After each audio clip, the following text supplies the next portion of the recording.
In the summer of 1931, the Oregon State Fair at Salem ran a historical textile exhibit in a glass case inside the Women's Industries Pavilion.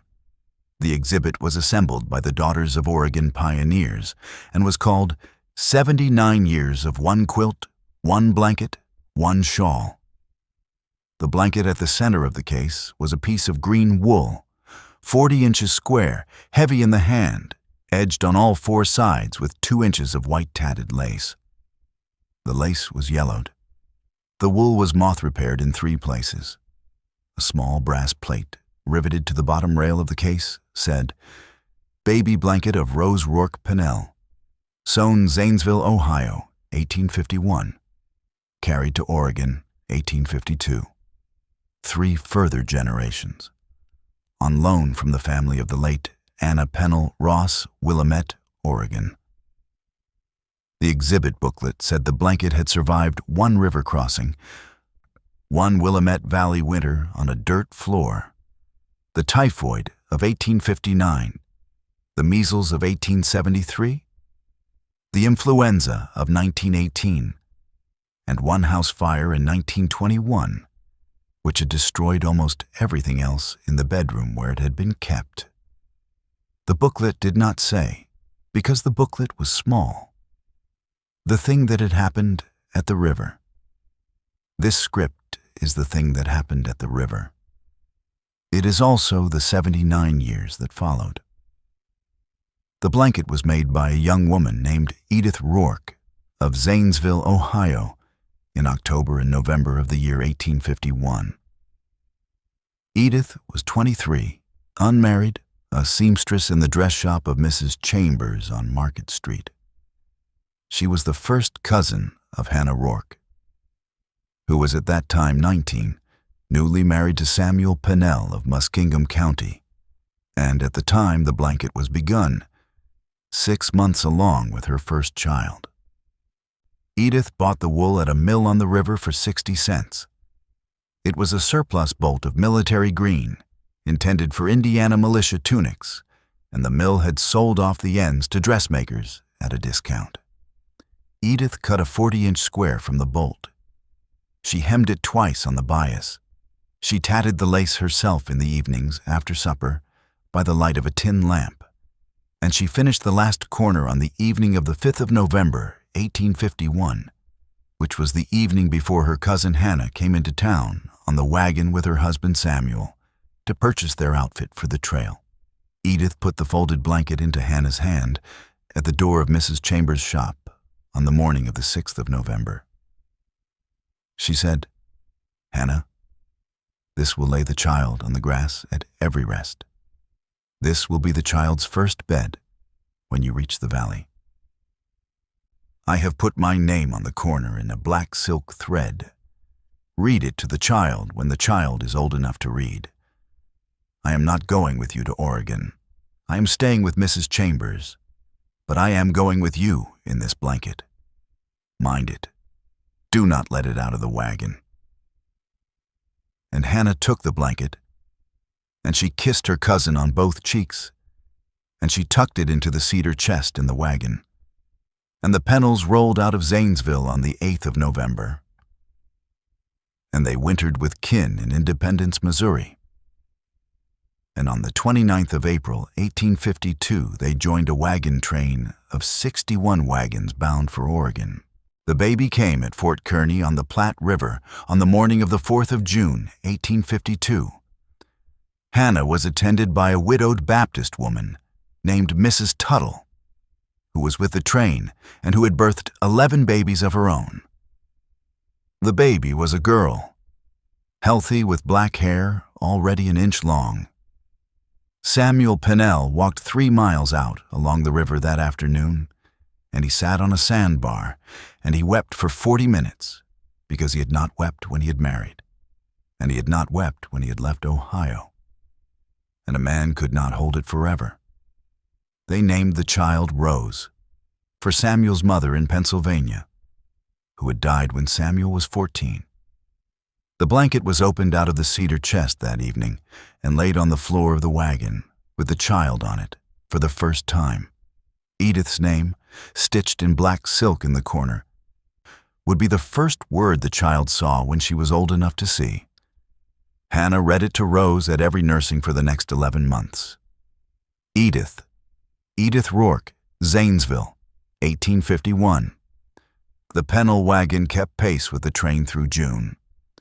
The blanket was laid on the grass at every nooning. The blanket was folded under the baby's head at every night camp. Hannah wrote in a small leather diary, which is now in the Oregon Historical Society at Portland, the following sentence under the date of the 19th of June. Rose laughed today, a real laugh, while kicking her feet on Edith's green. She was looking up at the cottonwoods at Ash Hollow. I will remember that as long as I have my wits. Hannah kept her wits until 1907. She did remember it, she told her grandchildren.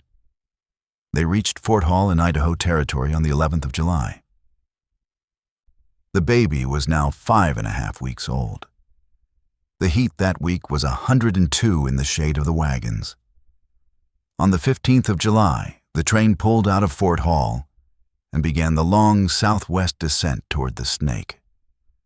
On the 19th, at a stretch of the river known as the Three Island Crossing, the accident happened that the State Fair booklet was too short to describe. Three Island Crossing, which was the standard Oregon Trail crossing of the Snake, was not a single ford, but a double ford between three gravel islands, each about 100 yards long, set in a current that ran, in July, at about 4 feet per second. The usual method was to drive the wagons across the first channel with the cattle yoked. Rest on the first island, cross to the second island, rest, and cross to the west bank. Most wagons made it in a half day if the water was low. In the summer of 1852, the water was not low. A late snowmelt in the sawtooths had kept the river running a foot above average into July. The train captain, a man named Abraham Wisner, looked at the river on the morning of the 19th and said, "We will cross in pairs, strong ox teams to weak. The Pennells will cross in the second pair, behind the Tuttles, because the Pennells have a 6-week infant, and I want her on the west bank by noon." Samuel Pennell thanked the captain and yoked up his 2 teams. The Pennell wagon was 20 feet off the first island in the second channel, in the fastest water. When the near front wheel dropped into a hole in the gravel bed that no one had scouted because the water was too muddy to see the bottom, the wagon tipped. The tongue came loose from the off-ox. The off-ox, a 6-year-old red steer named Captain, panicked and swam. The wagon box, which was not sealed because seals had not yet become the trail fashion, filled with 4 feet of river water in perhaps 10 seconds. The cedar chest floated. Hannah was thrown against the side of the wagon box and struck the top of her head on the hickory ring, and she was unconscious. Samuel Pennell was in the water with the lead ox. He did not see Hannah go over. Mrs. Tuttle in the wagon ahead did see. She shouted again. She would later testify, in an affidavit filed for Hannah's widow's claim paperwork in 1858, that the baby Rose Pennell was, at the moment the wagon tipped, wrapped in the green wool blanket with the tatted lace, and that Hannah was, as she went under, still holding the baby against her chest with her left arm. 3 wagons behind the Pennells was a Methodist circuit preacher named Josiah Pennell of Zanesville, Ohio.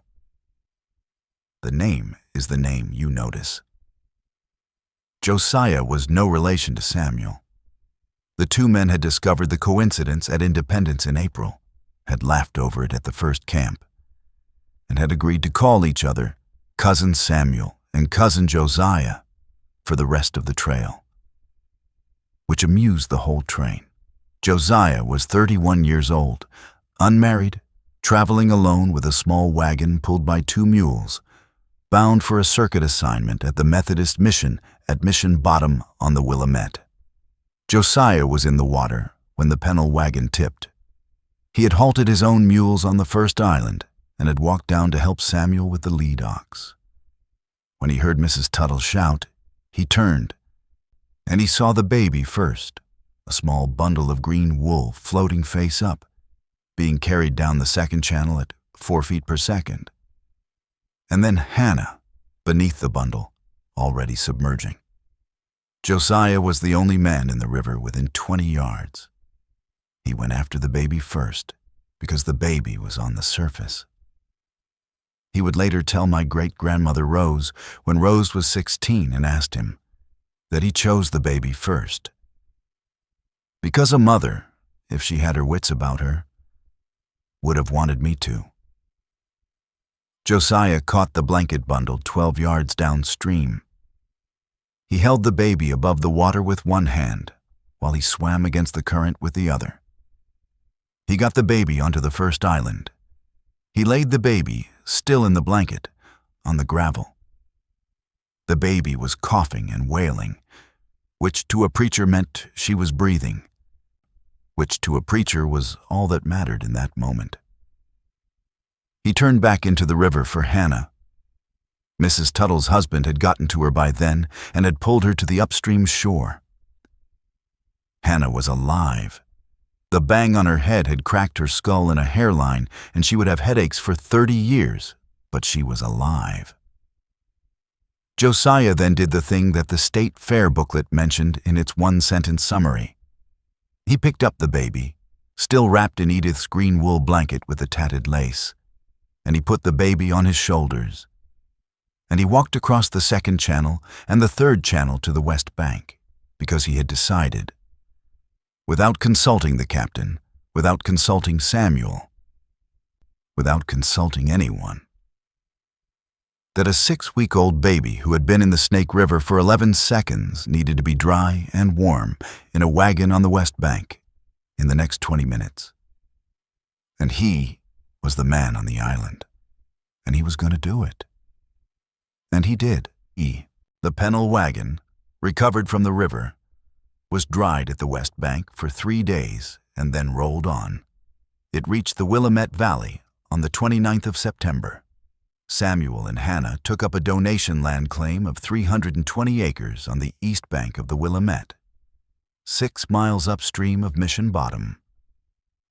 They built a log cabin of 16 feet by 20 feet in October.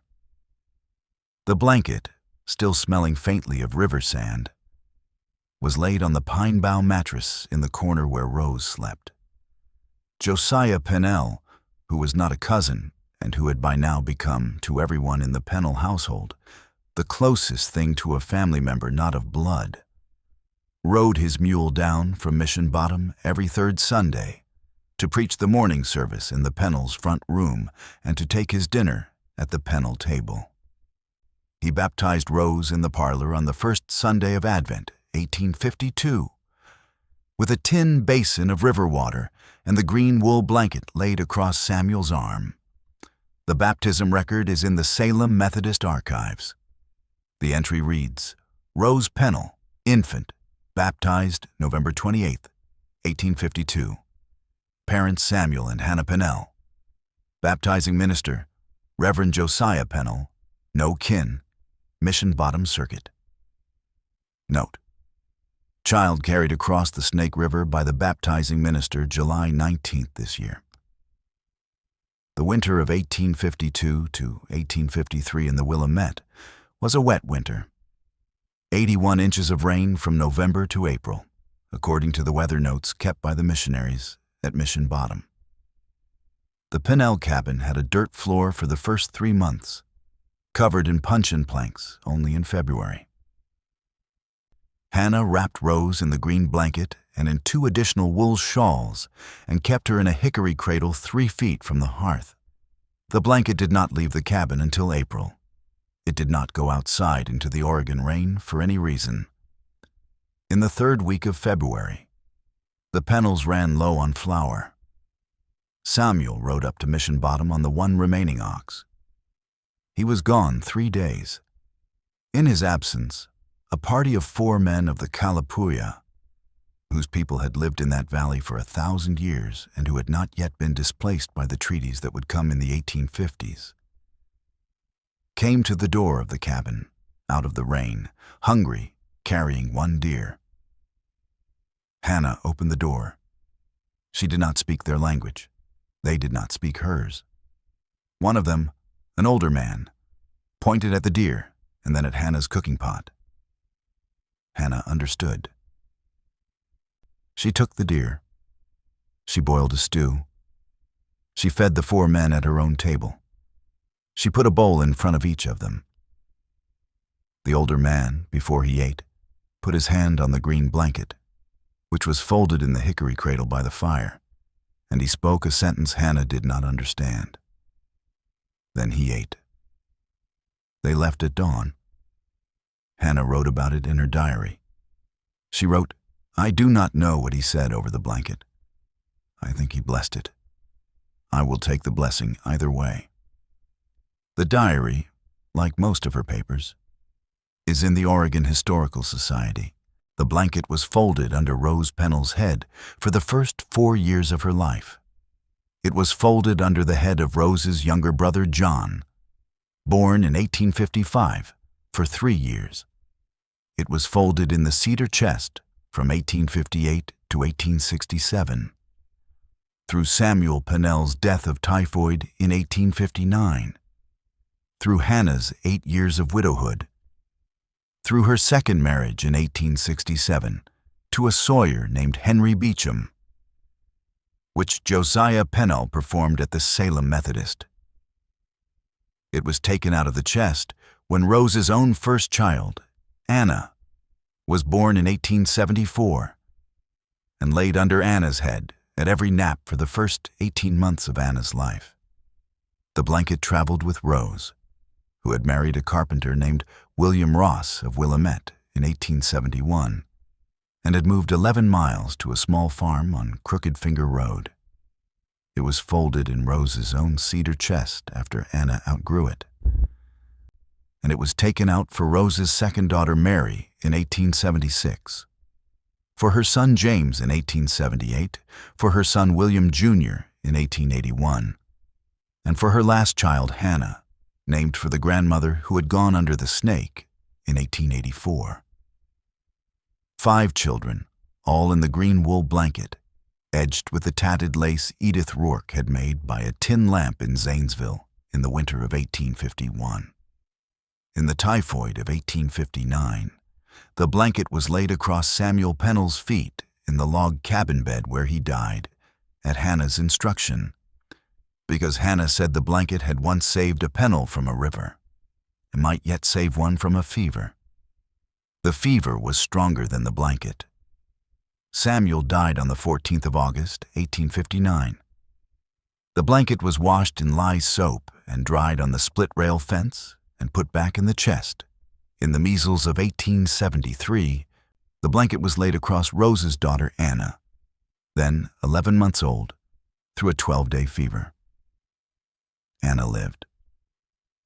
In the influenza of 1918, the blanket was laid across Anna's own daughter, Sarah, then 38 years old and a mother of 4, through 9 days. Sarah lived. In the house fire on Crooked Finger Road in the spring of 1921, which burned the Ross farmhouse to the ground, the blanket was rescued from the bedroom by Anna's son Charles, who was 23 years old and had come out from Portland for the weekend, and who ran back into the burning house for it, against his mother's scream not to, because he had been told as a child that the blanket had crossed the snake and he was not going to let it burn on his watch. Charles had his eyebrows scorched off. The blanket was not scorched. In the autumn of 1892, Rose Pennell Ross, now 40 years old, the mother of 5, the widow of 1 year, sat at the kitchen table of the Crooked Finger farm with her eldest daughter Anna, who was 18 and engaged to be married in the spring. Anna had asked her mother to tell her the story of the snake because she had always been told it. But she had never been told it straight through by the woman who had been the baby. Rose, that night, told it straight through. She took the blanket down from the chest, and she laid it on the kitchen table between them. She traced the black silk thread of Edith Rourke's name in the corner with her finger. Rose said, "Anna, I have no memory of the snake because I was 6 weeks old, and a child of 6 weeks has no memory of anything. But my mother told me, and Father Pennell told me. And the blanket told me by being in my bed every night of my childhood, and the river told me by being a river. I want you to know 3 things. First, a man who was not my father carried me across a river that had just tried to take me. Second, that man was called Pennell, and so was my father, and they were not related, and they were related anyway. Third, I am here, and therefore you are here, because of a green piece of wool and a tatted lace and the shoulders of a Methodist preacher on the 19th of July, 1852. That is the whole of your inheritance. Do not forget it. Do not lose the blanket." Anna did not forget. Anna did not lose the blanket. Anna is the one who loaned it to the state fair. In September of 1898, on a Sunday that was not otherwise remarkable, the Reverend Josiah Pennell, now 77 years old, preached his annual crossing sermon at the Silverton Methodist. He preached it every year on the Sunday closest to the 19th of July, and by 1898, the whole congregation knew what was coming, and the Sunday school children came early to get the front pews. Josiah took as his text the 10th verse of the 23rd Psalm. He said from the pulpit, "Yea, though I walk through the valley." The valley in this psalm is a valley. In my life, it was a river. He said, "I haven't baptized a child in this circuit in 46 years, that I have not, as I poured the water, remembered the child I did not baptize at the snake, because I was too busy carrying her across. I have buried that child's father. I will, Lord willing, not bury that child, because she is younger than I am and will outlive me. I have loved this family as if it were my own, and the family has loved me back. And the thing that holds us together is not blood. It is a green blanket with a white lace edge. You in this congregation know the blanket. I will not describe it. I will say only that a life, brothers and sisters, is held together sometimes by blood and sometimes by cloth, and the cloth is the stronger of the two when the river is fast. The sermon is in the Silverton archive. The congregation stood that Sunday at the end of it. They had not been in the habit of standing. They stood anyway. Hannah Rourke Pennell Beecham died on the 14th of March, 1907, at 74, of a heart condition that had followed her since the bang on her skull in the Snake in 1852. She was buried in the Silverton Cemetery next to Samuel Pennell, whom she had been laid next to by the terms of her own will, even though she had been Mrs. Beecham for 40 years. The Reverend Josiah Pennell, now 86 years old, blind in one eye, walking with a cane, preached at her graveside.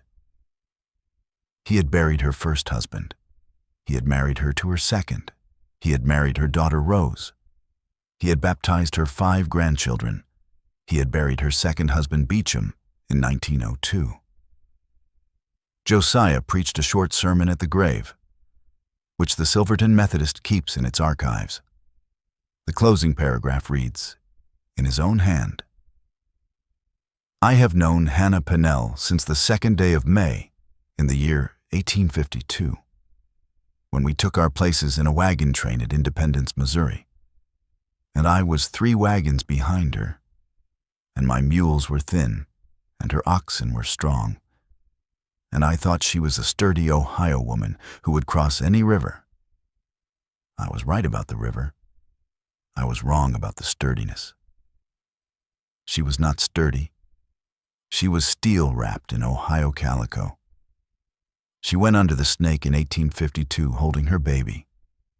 I carried the baby across on my shoulders. She crossed on her own, unconscious, because a river could not keep Hannah Pennell. I have preached in 55 years on this circuit, perhaps 4,000 sermons. Not one of them ever taught me what Hannah taught me in a wet wagon at 3 Island Crossing. Amen. The fire on Crooked Finger Road in the spring of 1921 started in the kitchen stovepipe at 2 in the morning. It was a slow burn for the first 20 minutes and a fast burn after. Anna Ross, who was then 47 and widowed for the second time, was asleep in the downstairs bedroom. Her son Charles, 23, home for the weekend from his clerk's job at the Portland First National, was asleep in the upstairs bedroom where he had slept as a boy. The blanket was in the cedar chest at the foot of Anna's bed, because Anna slept with it near her, the way her mother had slept with it near her. Charles woke first, because the smoke reached the upstairs first. He came down the back stair in his nightshirt. He got his mother out the front door and across the road to the neighbor's fence. Anna, standing in the neighbor's front yard in her bare feet, in her cotton nightgown, watching her house on fire, suddenly said, The blanket is in the chest. Charles, do not go back. Charles, do not. Charles. Charles went back. He crossed the front porch, which was already hot. He opened the front door. He went through the parlor, which was smoking. He went into the bedroom. He opened the cedar chest. He took out the blanket and the framed baptism certificate of his grandmother Rose and the small leather diary of his great-grandmother Hannah. And he came out the front door with all 3 of them pressed against his chest. His eyebrows were scorched. His nightshirt was scorched. The blanket was not scorched. At dawn, on the neighbor's front porch, Anna Ross sat with a blanket over her shoulders. Not the green blanket, alone from the neighbor, and held the green blanket in her lap. Her son Charles sat on the porch step in the neighbor's husband's trousers, which were 3 inches too short, and drank a cup of coffee. Anna said, Charles, I told you not to go back. Charles said, Mother, you told me to go back. You just also told me not to. You know what you wanted. Anna said, I am your mother. I wanted my son more than I wanted the blanket. I am telling you that in writing for the next time there is a fire. Do not go back in for a piece of cloth. Charles said, Mother, Grandmother Rose told me when I was 8 that her mother went under the snake for this blanket. I was not going to let a stovepipe fire do what the snake could not do. I love you. I also love the blanket. They are not separate loves. That is what this family is. And Anna did not argue. She did not argue because she had been raised in the same family, and she knew in the end that he was right. And she only said, Charles, you will not get married until your eyebrows grow back. I will not have a bride looking at a groom without eyebrows. And Charles laughed. And Anna laughed. And that was the morning after the fire, on the neighbor's porch, the 22nd of April, 1921. The blanket arrived at the Oregon State Fair in June 1931. In the hand of Anna Pennell Ross, who was by then 57 years old, and the granddaughter of Rose Pennell, the great-granddaughter of Hannah. Anna had inherited the blanket on her mother Rose's death in 1926. Anna was the one who wrote the brass plates language. She was the one who loaned the blanket for the exhibit. She stood in front of the glass case on the opening day of the fair, and she put her hand on the glass, and and she said to the reporter from the Oregon Statesman, who was writing up the historical textile column for the Sunday edition, "I want the pioneer women of this state to know that this blanket crossed a river under a baby, and it covered a grandfather when he died, and it covered my mother when the measles nearly took her, and it was the only thing my son would run back into a burning house for. It is only 40 inches of green wool and 2 inches of tatted lace. It is also, in this family, 80 years of not giving up on each other. That is the caption you may print." The Oregon Statesman printed the caption on the 28th of June, 1931, on page 9 of the Sunday edition. The blanket went back to Anna Ross's house in Willamette after the fair closed in September. It has been, since Anna's death in 1948, in the possession of her youngest daughter, who lives in Portland, who is a widow of 92, and who has told her granddaughter, Frances Bell, who works, as it happens, at the Oregon Historical Society, that when she dies, the blanket is to be donated to the Society, with Edith Rourke's name in the corner intact, and with a small note to be added to the donation card, which will read, "Carried across the snake on a preacher's shoulders on the 19th of July, 1852, held through 4 lives since. Donated with love by the last grandchild who still remembers the pioneer woman who first stitched it." That is the whole biography of one blanket. That is the whole biography of one pioneer family.